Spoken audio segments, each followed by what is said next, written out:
photograph is but there was a mine. it's a mine hunter, and then there was a frigate for a long time. I think like end of last year.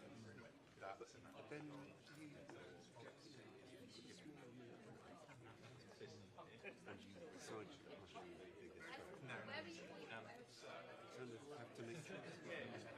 But we should be Because able to. I've been doing this job, and going east of Suez, back from that sort of yo-yo has always been. I think probably since Suez crisis itself. It's sort of mad that a country choose between one. We're a middle-ranking power. Most of 20% of our budget on nuclear weapons. I agree with you, but a middle-ranking power should have one destroyer able to build one. Yeah, but there was one destroyer that was assigned to go with Prince of Wales and carrier. Well, You bought 6, you bought 8. well, no, they were going to buy 12. I know, the I Labour know. government They cut cut it down to 6, and the Tories didn't reverse it. So. Everyone's been implicit in the same running.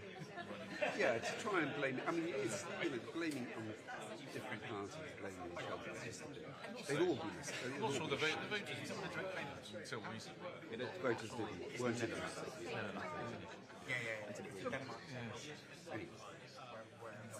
it's apparently Roger read this telegraph article about shadow police. So I said, I said you're interested about something else, and you won't have time to read it and do it. I'm not doing that.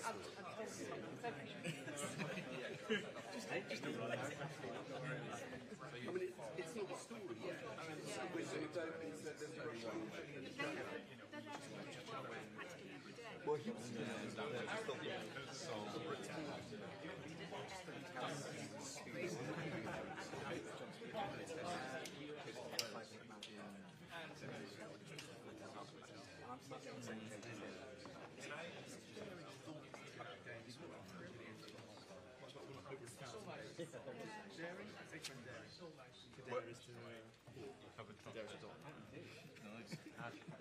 my face is done. Imagine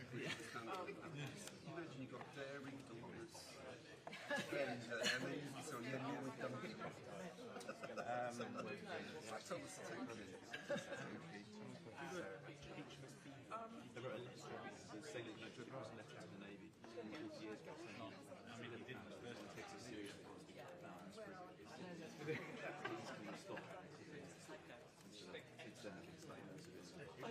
Allies weren't taking now, yeah. Vanguard. Right. Yeah. Very one of the new Submarine. But then they were going to have they were going to have an Azure course, and they went, what's the bit? I forgot what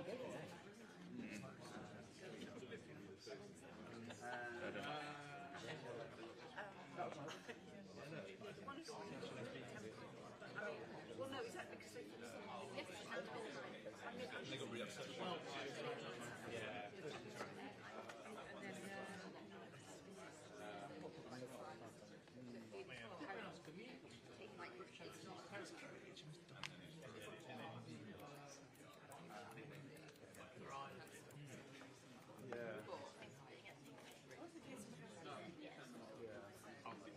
That wasn't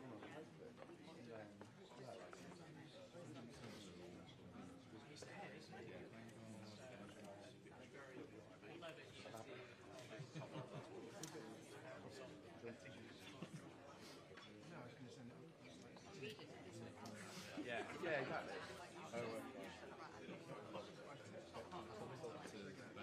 Yeah.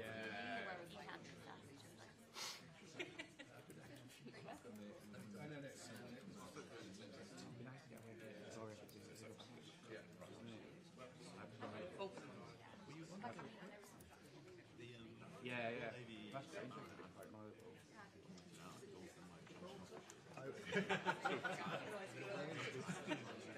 And then there's some Scottish. Yeah, 6 years old. Well, look at the mirror.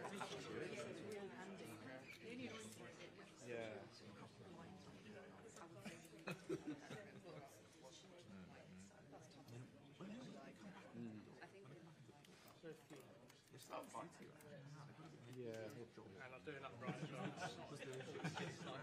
Yeah, that'd be great. Yeah. There you go. I would check that. So it's not like, yeah, everybody likes to. Yeah. Right. Which you want is currently at sea. Yeah. Just turn it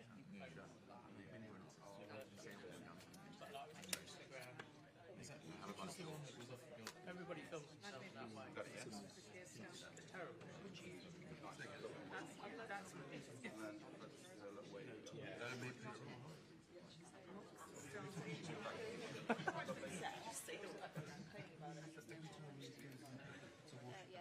Yeah. I call them best friends. I don't know if that's pushing it, but that's what we are now. So, they're going on couple variations. Well, I thought Yeah.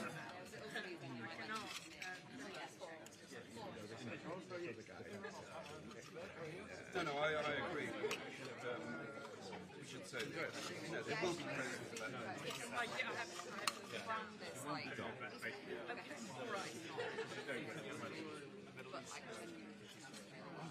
We don't just program, but we'll sort it out.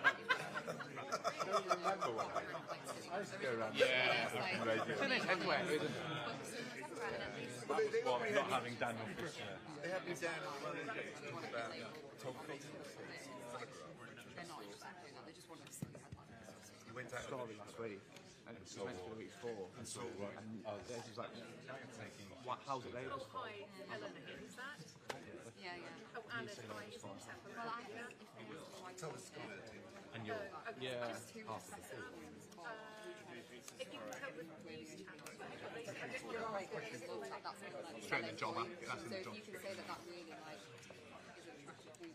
Well, like, So you know they're all. No, I've told them.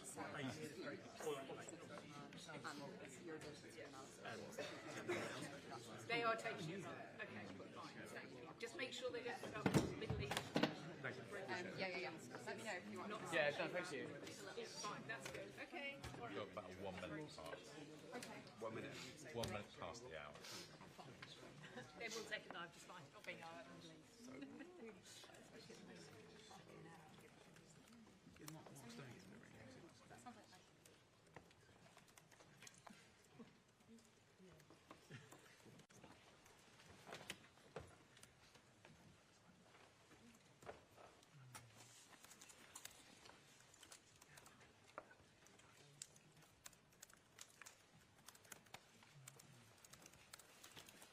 Colleagues, just to ask, when asking a question, would you stand, please, just so we make sure the mics pick you up? No.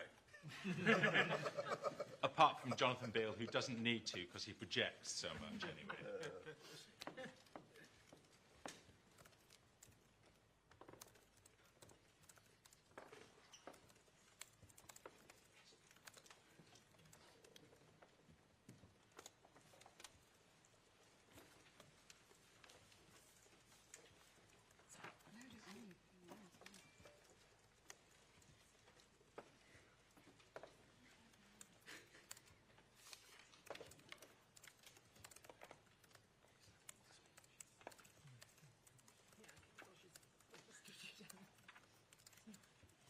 You might come back. Well, of course it's come back. Yeah, but on the right story.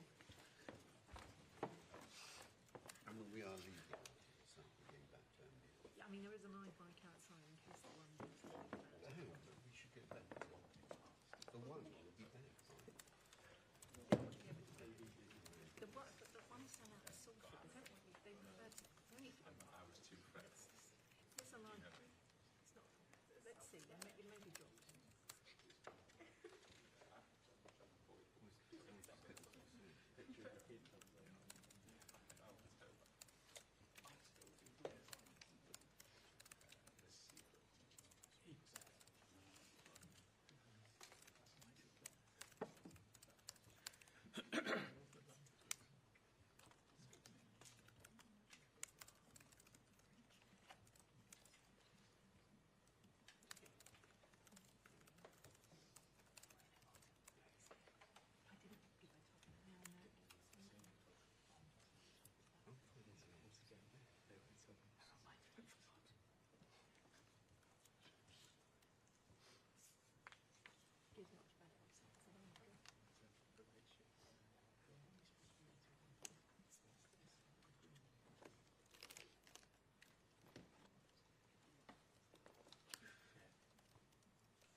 morning. Let me begin by thanking all members of our armed forces for their professionalism and for their dedication. Right now we've got sailors, soldiers, aircrew protecting us under the most demanding circumstances, and not just in the Middle East, but in over 30 current operations around the world.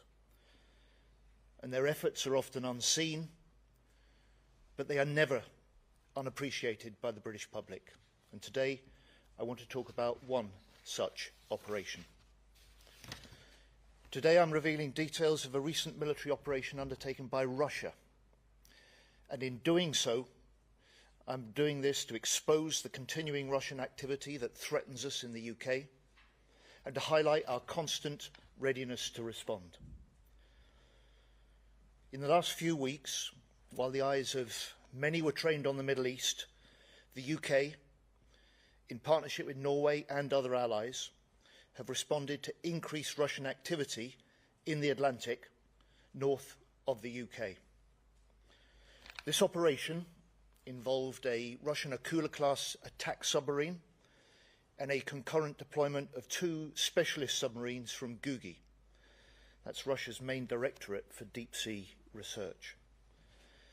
And last November I outlined how these Gugi units, including the spy ship Yantar, are vessels directed by President Putin to conduct hybrid warfare activities against the UK and our allies, specifically around critical undersea infrastructure.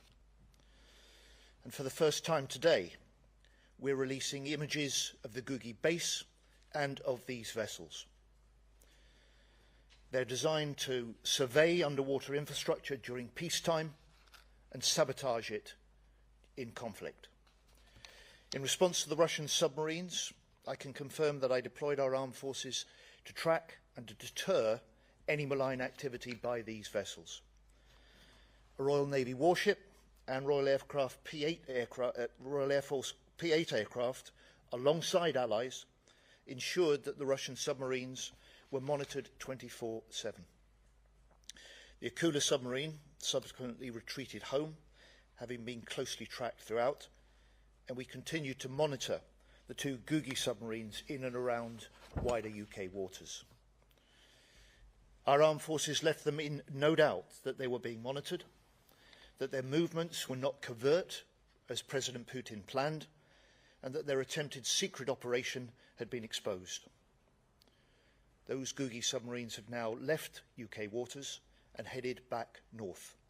And this operation, which lasted more than a month, has now concluded. Our aircraft flew over 450 hours. Our frigate covered several thousand nautical miles, and 500 British personnel were involved in the response. And I'm making this statement to call out this Russian activity. And to President Putin I say, we see you, we see your activity over our cables and our pipelines, and you should know that any attempt to damage them will not be tolerated and will have serious consequences. This also reminds us why the seabed matters, especially for Britain. We're an island nation. Connection is everything, for our economy and for our security. And beneath our waters lies a vast network of cables and pipelines on which our way of life depends. Half the gas that heats our homes, 99% of international telecoms and data traffic, trillions of pounds of global trade each day. And for all the reasons that make the seabed matter so much to us are the reasons that make it the prime target for our adversaries. The UK's undersea network is highly resilient, but the threats are increasing, and so we're stepping up our action to defend it. We're providing an extra £100 million for our vital P-8 submarine hunting aircraft. We've launched the Atlantic Bastion programme to combine the latest autonomous technologies with the very best warships and aircraft to create a British-built hybrid naval force. And we're making the biggest sustained increase in defence spending since the end of the Cold War, putting an end to the years of hollowing out and underfunding we've had under previous governments.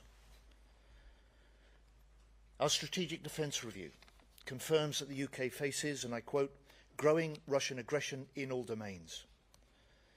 And the High North is no less vital to our UK security today than it was when the current conflict erupted in the Middle East. Putin's covert operation failed because this government is delivering our first duty, protecting Britain.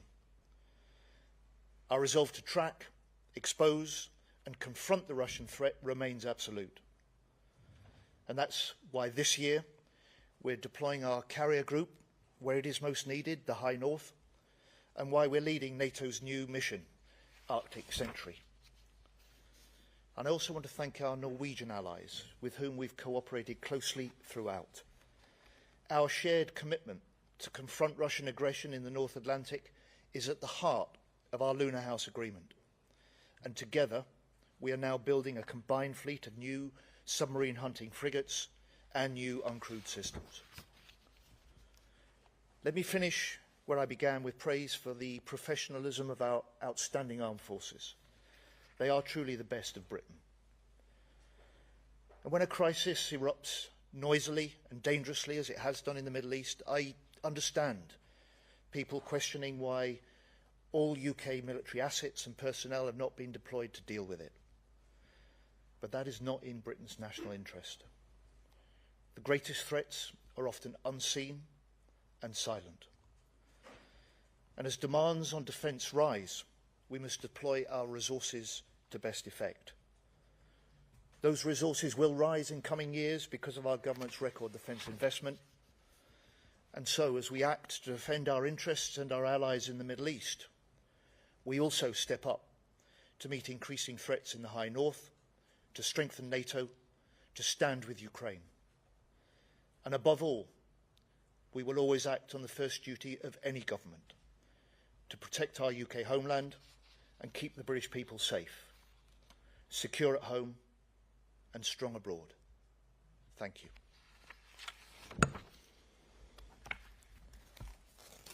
So I can take questions now, if I may. And the first I've got is Johnny Beale, BBC.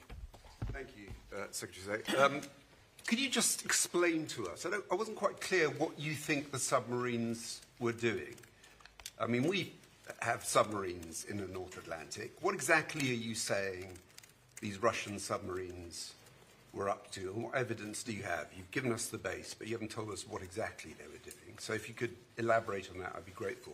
And then also, just turning to the Middle East, if you forgive me, I just wondered whether you think this ceasefire can hold, especially with Israel continuing to target Lebanon, and with Iran saying the Strait of Hormuz is their territorial water, and essentially they will decide who goes in and out. Thank you. Thank you. We welcome the ceasefire. We want it to hold. We will do our bit to try and strengthen it. We condemn the escalation in Lebanon. We want the Israel-Lebanon conflict to be brought within the terms of the ceasefire, because we want to see greater stability return to the whole of the Middle Eastern region. On the operation I'm setting out today, this was over a month where we and allies tracked every mile of the Russian subs. We recognised the Akula attack submarine as a likely decoy to distract us from the Gugi submarines. We watched the Gugi submarines as they spent time over critical infrastructure relevant to us and our allies in the North Atlantic. We watched them. We were able to track them.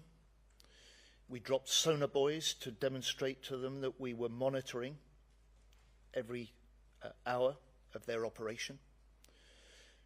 And because we were watching them, we wanted to ensure that we could warn them that their covert operation had been exposed and reduce the risk that they may attempt any action that could damage our pipelines or our cables. And I'm confident We have no evidence that there has been any damage, but with allies we'll ensure that this is now verified. And the message to Putin is deliberate and it's clear. We see you, we see your activity over our pipelines and our cables, and we will not tolerate any attempt to damage what our way of life and our modern way of life depends on so much. Shibam Khan, ITV. Shihab Khan, ITV News. Just then you mentioned that you're confident there was no damage, but that still needs to be verified. You also mentioned when you were talking that there would be consequences for Russia and President Putin if this were to happen again. Can you elaborate what the consequences would be and what would be the reaction if you were to find that there was damage? And please forgive me, there's a second question from me as well. Considering there is now increased demand on military capabilities, not only because of the threat in the Middle East, but also, as you've mentioned, because of Russia. Are you concerned about our military capabilities, and do we have enough resource to deal with the threats that are happening across the world? So, we, having watched, monitored, tracked, we also have the ability to step up responses to the Russian incursions into our wider waters, and these were our wider waters in and out and around our exclusive economic zone, to be clear, not our close-by shore territorial waters. But clearly, to divulge the operational options that are available to us as a UK military alongside allies is simply to make the Russians wiser, so I won't do that. We're confident, and we've got no evidence that any damage has been done to the cables or pipelines. The UK has one of the most resilient undersea networks of any nation, with inbuilt contingencies if there are damage, but we will ensure that with allies that we will verify the state of our infrastructure now that the Russian submarines have been seen off and that they're heading north back to their base. Demands on defence are rising. We see that in the Middle East. We see that in the more direct threat that we continue to face from Russia as the UK, but as a member of NATO. It's a recognition that the Prime Minister set out in his important Munich speech at the Security Conference a month ago, where he said hard power is the currency of the age. And he recognised first, quite rightly, that this is a government that is spending more on defence now than ever before, that has increased defence spending since day one of coming into office, that this Parliament will spend £270 billion on defence. But in the face of rising demands on defence, the Prime Minister said we must, and we know we must do more, spend more quickly. And that is exactly what we're doing. Next year, we will hit a level of spending in this country that has not been seen since 2010 was Labour was last in government. And we do that to respond to the rising threats, and to recognise the fact that for 14 years we had governments that cut our forces, that is, in the words of one of my predecessors, hollowed out and underfunded the forces over those 14 years. Deborah Haynes. Deborah Haynes, Sky News. Just on the timing of this operation by Russia, do you think that it's deliberate, that it took advantage of the fact that there was conflict in the Middle East to try to launch this sabotage potential operation against us? You talk about how you're seeing them, but why didn't you stop them? Why didn't you shoo them off the critical infrastructure? And then just finally, obviously we're seeing the Russia threat. There's conflict in the Middle East. There's war in Ukraine. There's Donald Trump mocking the UK's diminished military capabilities and threatening to withdraw the US from NATO. Yes, defence spending is increasing. You're talking about this 2.6% by next year, though obviously it's only 2.5% on core defence. Are you having those private, tough conversations with the Prime Minister, with the Chancellor, that this target to increase defence spending to 3% needs to be pushed forward much faster, potentially by the end of this Parliament? And if you're still meeting hesitancy and reluctance, are you considering your own position, given how passionately you feel about the need to rearm and get ready? So, a number of questions in there, Deborah. Look, first, I'm pretty clear that Putin would want us to be distracted by the Middle East. And what I'm setting out today demonstrates that we are not just exposing his covert operation, but we are saying to him that we recognise Russia as the primary threat to the UK and to NATO, and that we will not take our eyes off Putin, whilst at the same time we act to protect our British interests and our British allies in the Middle East. And on the question of this government's commitment to defence, I would just say to you, look back at the speeches that the Chancellor has made. She has quite rightly argued a strong economy needs strong national security. Look back at the £8 billion we're now spending each year on defence, above the level of the last government's last year in office. Look at the commitment the Prime Minister is making to completing the Defence Investment Plan.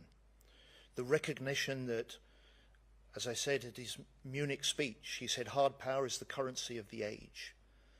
But alongside that, look at his record and the UK's record in this 20 months since the election, where you've got this combination of strengthening hard power, strengthening allies and alliances, and conducting sure diplomacy. And it's that hard power, strong alliances, sure diplomacy that is a way of making Britain safer, and our mission to make Britain secure at home and strong abroad.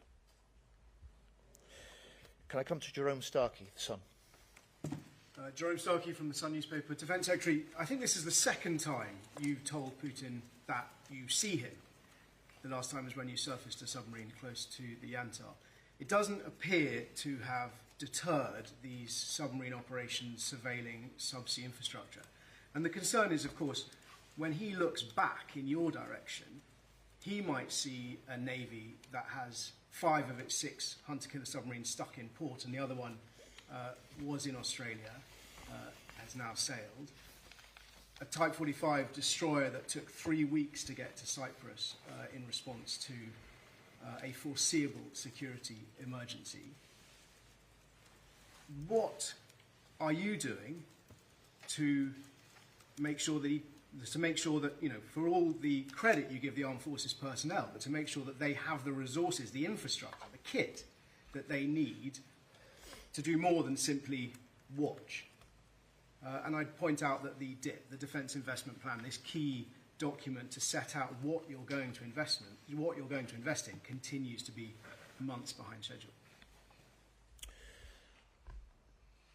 So first, I'd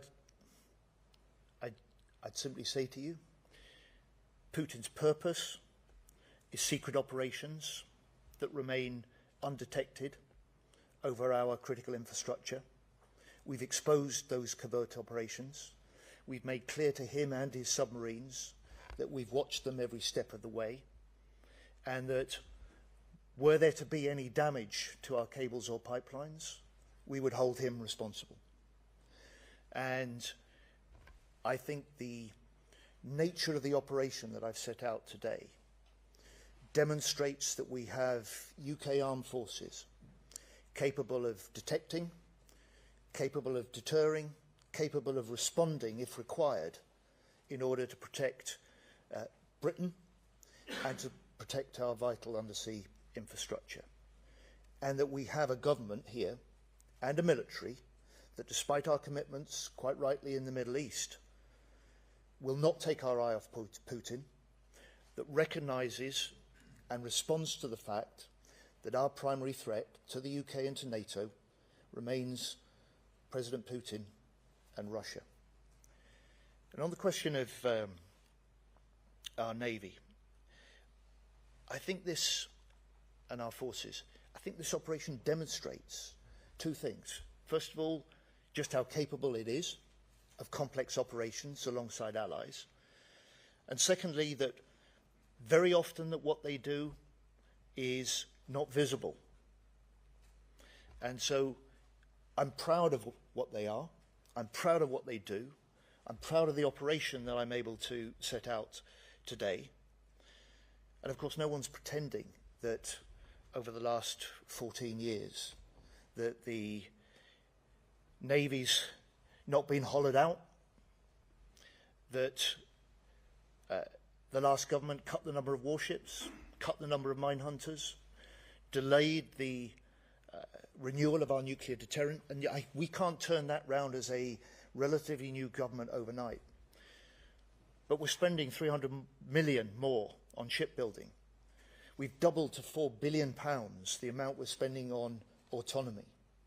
And despite the DIP still to be completed and published, which we will do as soon as possible, this is not stopping us getting on with the job. And since the election, we've let over 1,200 major contracts. We've made the investments. 86% of those contracts have gone to British-based firms. And so, as I've argued consistently, we're taking the steps to rebuild the strength of our armed forces, reinforcing Britain's security and boosting Britain's economy and economic growth at the same time. Larissa Brown.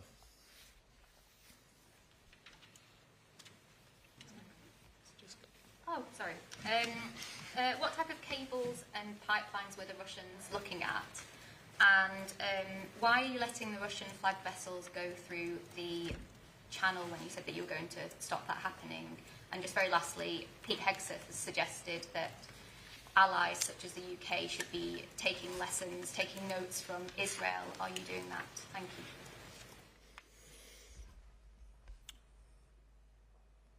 So I'm not going to disclose any details of the precise locations or the precise infrastructure networks over which the Gugi submarines were operating. But suffice to say, we know exactly where they were. We've watched them 24/7. We have no evidence or reports of any damage, but we will ensure with allies that that is properly verified. Secondly, the point you make, Larissa, is a way of reinforcing the argument that I'm making. Despite all eyes being on the Middle East, despite the fact that we've reinforced our ability to defend our British interest bases and allies in the weeks ahead of the conflict breaking out, and reinforced it further as we've seen the extent of the widespread retaliation from the Iranians, nevertheless, our military is also defending the homeland, reinforcing the deterrence and defence of NATO, and, as you'll see next week when I chair the UDCG, standing firmly with Ukraine. And on the warships, this is essentially making the argument that whilst all eyes may be on the Middle East, Russia still poses a threat, and we will continue to do what we've done as a matter of course, which is ensure that we can escort any Russian warships through our waters, and in the case of this operation, to ensure that we can track any potentially malign activity, and that we can monitor and make clear that we have exposed any covert operations that Putin wants to mount that may threaten our vital interests. Tony Diver, Telegraph. Thank you. I want to ask you about the Russian shadow fleet being escorted through the channel. Just to push you on that, is the government comfortable with the Russian Navy operating an escort service for these ships in the English Channel? And if not, what can the government do about it? You've already said you want to stop these sanctioned vessels, but they're still travelling past the UK every day. And if I may, the government's been clear that the ceasefire in the Middle East should extend to Lebanon. Are you now considering further arms export restrictions on Israel, given their attacks on Lebanon yesterday? So on the first question, we're concentrating on what we can do alongside allies, and the Prime Minister is in the region this week discussing with Gulf countries how we and they might reinforce the strength of the ceasefire and might create the conditions in which the Strait of Hormuz could be reopened. On the question of the shadow ships, we've got a strong history as a country for sanctioning ships, individuals, and with allies we've seen two things in the last year. We've seen over 200 of the Russian sanctioned shadow fleet put out of action and forced to anchor, putting more pressure on Putin's ability to fund his illegal war in Ukraine. And we've seen the oil revenues that Russia takes from the illegal trade drop by a quarter. But there's more we can do, and as the Prime Minister has announced, we are ready, we have the military options, and we're ready to take action, not just in support of, but action with allies to interdict shadow fleet vessels. And I would just suggest to you, if the action we've already taken, the action that the Prime Minister has indicated we're ready to take in addition, is making Russia reroute its shadow ships, as it has, or escort its shadow ships with its own warships, then the stance, the military posture, the determined work that we've done, particularly with Jeff allied nations, is having an impact and making it harder for Putin to pursue his illegal oil revenues, coordinate and run his shadow fleet, and fund his illegal war in Ukraine. And we aim, with others, to put more pressure in the coming weeks and months on that activity. Lizzie Buchan, Mirror. Yesterday, Donald Trump said that NATO was not there when we needed them and won't be there again. Can I get your response to that? And are you concerned about the future of the alliance? Thank you. First, I'm really not going to comment on social media posts. What I can reflect on are the conversations that I've had with his Secretary of War, Pete Hegseth, both one-to-one and when I sit next to him at NATO defence ministers. He's clear about the US that they remain totally committed to NATO and to Article 5, but equally strong in requiring European NATO nations like the UK to step up on Ukraine, which we have, to step up on defence spending, which we have and we are, and step up also on European leadership within NATO. And that's in many ways exactly what we're doing with this operation. We're demonstrating and dealing with allies threats to NATO's northern flank and reinforcing the deterrence and the defence of our NATO alliance with this operation, where the threats are greatest, which is from Russia and in the High North. Michael Shear, New York Times. Defence Secretary Michael Shear, New York Times. President Trump has mocked the British Navy, calling them toys and old and decrepit. I wonder if you think this operation is a sort of response to that, and what do you think the members of the British Armed Forces would want you to say to President Trump about that assessment by him?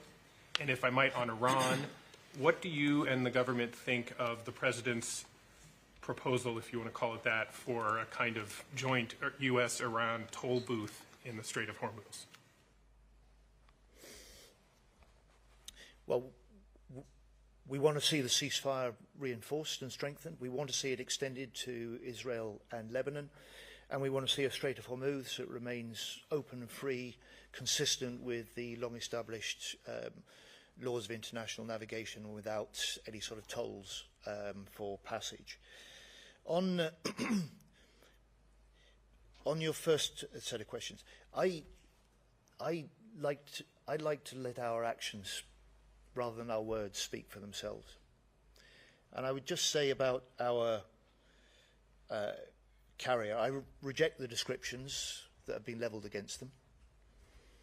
Our carrier completed an 8-month tour last year of the Indo-Pacific, in which it led ships of 14 other nations during the period of its operation, including the US. It meant that it is now, because of that operation, fully certified as NATO's flagship, and that is the role that it will now play as we deploy it to the High North. And I think our operation that I'm setting out today reinforces the seriousness with which we take the Russian threat, reinforces the importance of the High North, and says by what we're doing rather than by what we're saying, that we recognise while we've got responsibilities that we're discharging in the Middle East, we won't take our eye off NATO, we won't take our eye off defending and deterring on the northern flank, and we won't take our eye off the Putin threat.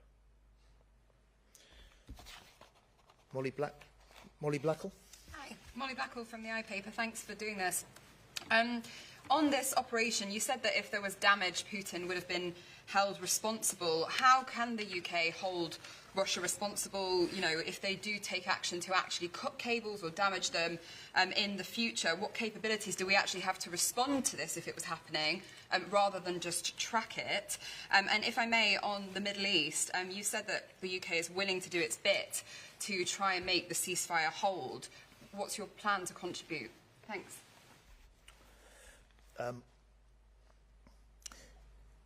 Molly, I gave an answer to your first question earlier on, which is that you see a glimpse of what I've set out today of the British Armed Forces' ability to detect, to deter Russian malign activity that may threaten our undersea infrastructure.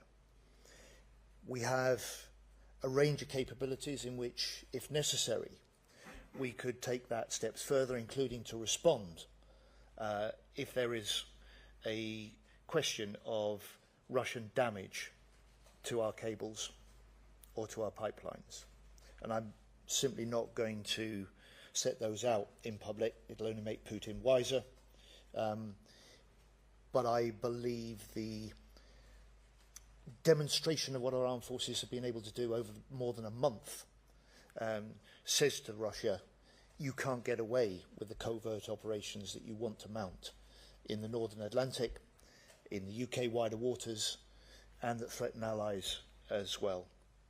And on the question of our sort of contribution to the wider Middle East, you've seen in recent days.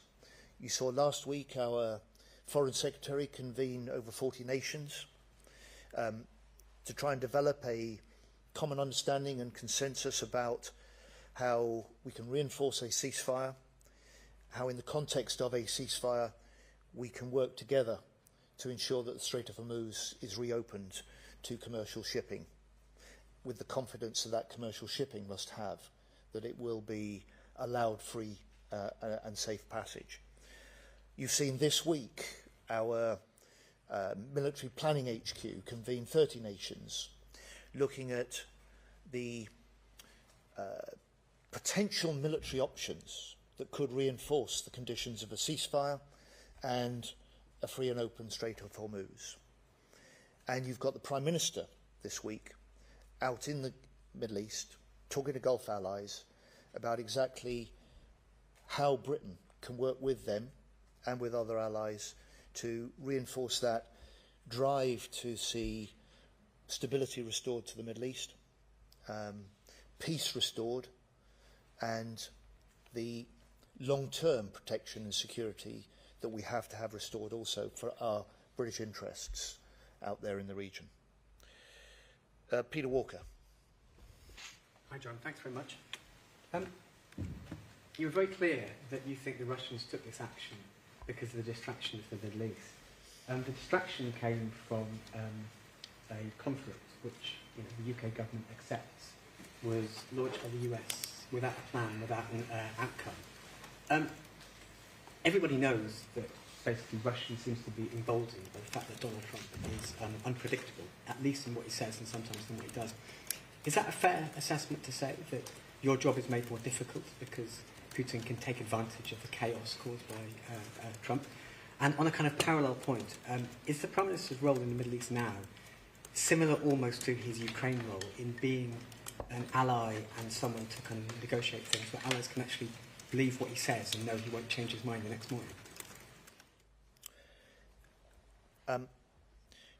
So Putin would have wanted us, I expect, to be distracted. And my purpose today is to demonstrate to him publicly that we have not been, that we have our eye on him, that we recognise he and Russia pose the primary threat to UK security and NATO security. And we also know that Putin and Russia were linked with Iran before this current round of conflict erupted, that Russia was likely sharing intelligence, that was training Iranian forces in drone technology and drone tactics. And we've seen the way that what Russia is doing to attack Ukraine is reflected in many of the ways that Iran is threatening and attacking wider Middle Eastern countries. And then finally on the question of what now,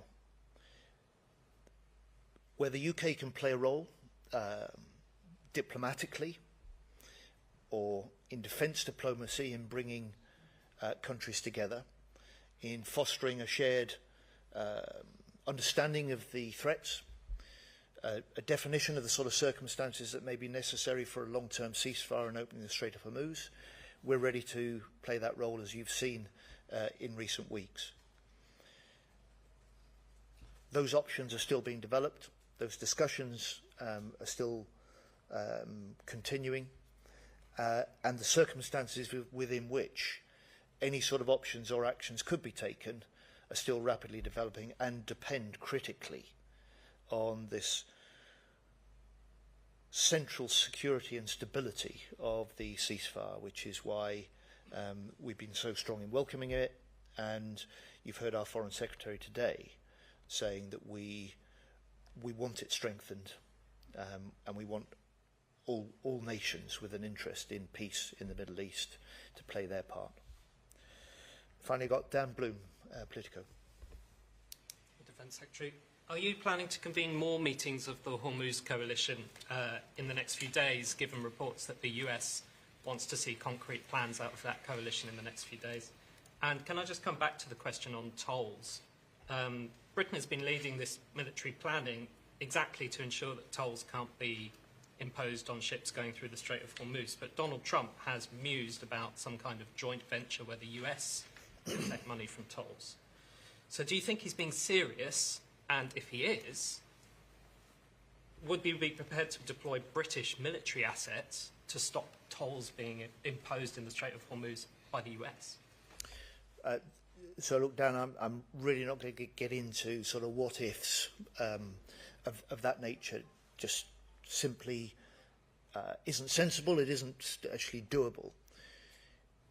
What I will state is very clearly what I discussed and stated when I was in the Middle East last week, in discussions with Saudi Arabia, with Bahrain, and in Qatar, and all the Gulf countries are strongly of the same principled view as we are, that a compromise of that freedom of navigation of the seas, the introduction of any sort of pay-for-passage tolls would create a potential principle that could be used and abused by others elsewhere. So we'll continue to argue for that. We'll continue to try and build a strength of international opinion behind that principled position. And in terms of any next steps or convening of meetings, we'll announce anything if that is the case in due course, and I haven't got an update on that specific question for you today. Thank you very much. Johnny, you've had plenty already. Did you mean that the Russian submarines were operating inside UK territorial waters or in the waters close to the UK? Well, I'm glad you asked, but I think you may not have heard me when I gave a very clear answer to one of your colleagues earlier on. These submarines have been operating in and around wider UK waters, and by that I mean our exclusive economic zone waters and not our territorial waters. And they've been operating in and around the waters of other allies, which is why this has been an important operation that in parts we have led, but we've conducted in particular with the Norwegians, but with other allies. And I think you've had from the information I've been able to set out an indication of how substantial, how long-running, and how complex this operation is, and how well our military have been able to respond. So thank you all very much.